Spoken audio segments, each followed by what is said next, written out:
Sir एक सवाल है, आप क्योंकि आप चुनाव और बदलाव की बात कर रहे हैं, जो यूथ वोट है वो बहुत निर्णायक रहेगा, तो आपका विजन 2030 में युवाओं के लिए क्या है? सुझाव तो खूब आ रहे हैं, लेकिन पर्सनली आप क्या चाहते हैं राजस्थान के युवाओं के लिए 2030 को देखते हुए?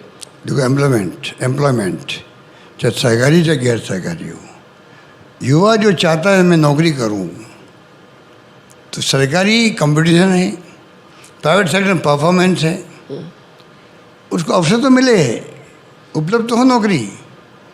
एक नौकरी उपलब्ध हो जाए आदमी को जो करना चाहता नौकरी, उसको सरकारी नौकरी या गैर सरकारी नौकरी के उपलब्ध रहनी चाहिए, जिससे कि उसका काम चल सके।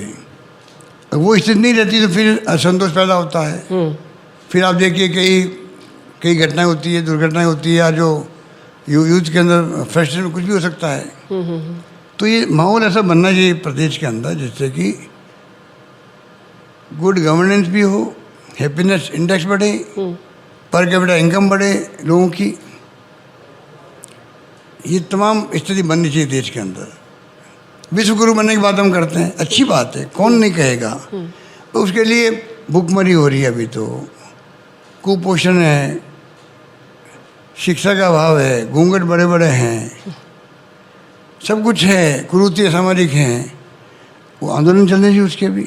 मतलब कहने का मतलब जब तक आप हैप्पीनेस इंडेक्स नहीं लाओगे, और जब तक आपको डेमोक्रेसी की बात मैं करता हूँ, बार बार संविधान की मैं बात करता हूँ, ये मजबूत संस्थाएं हैं, पिलर है डेमोक्रेसी के, ये रहेगी, मजबूत रहेगी, तब जाके आप पूरी दुनिया के मुल्कों को मैसेज दे सकते हो कि हमारा मुल्क आपसे डिफरेंट है।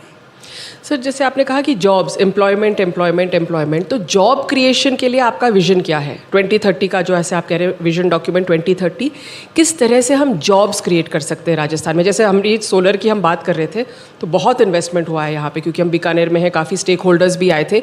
और कौन से सेक्टर्स हैं मिशन 2030 के अंतर्गत जो आप डेवलप करना चाहते हैं? ये तो सुझाव होना है तो लोगों के। मेरा मानना है कि जब माहौल बनता है इन्वेस्टमेंट का, पॉलिसी सरकार की बनती है, किसानों के लिए बनो, चाहे इंडस्ट्री के लिए बनो, चाहे व्यापार के लिए बनो, उसका बड़ा असर होता है। हमने 100 मेगा जॉब फेयर, जो मैंने गवर्नर के बजट के अंदर 100 मेगा जॉब फेयर लगेंगे राजस्थान के अंदर, 15-20-25 लग गए होंगे, लग रहे हैं। 20-30 कंपनी आती, बड़ी बड़ी आती है वहाँ पर, नहीं 20-30 हज़ार लोग लगे नौकरियों में, बड़ी बड़ी कंपनी में आती है,